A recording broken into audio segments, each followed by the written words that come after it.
able-bodied person. I'm not going to yield, but I'm coming to you right now.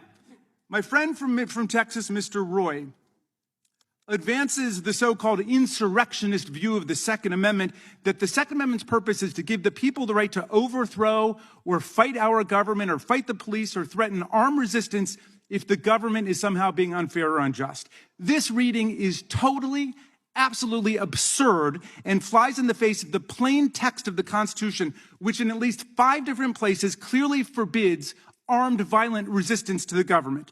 The Republican Guarantee Clause in Article 4, Section 4 provides that the United States shall guarantee to every state in this union a Republican form of government and shall protect each of them against invasion and on application of the legislature or the executive against domestic violence. This was put in the Constitution specifically in response to Shays' Rebellion and armed resistance to the government of the United States, which the founders strongly opposed. Here's another provision the gentleman from Texas should consider before cavalierly suggesting in public that citizens somehow have a constitutional right to use arms against our government and our police. Article 3, Section 3, Clause 1 states, in the only constitutional passage that defines a crime, treason against the United States shall consist only in levying war against them, or in adhering to their enemies, giving them aid and comfort.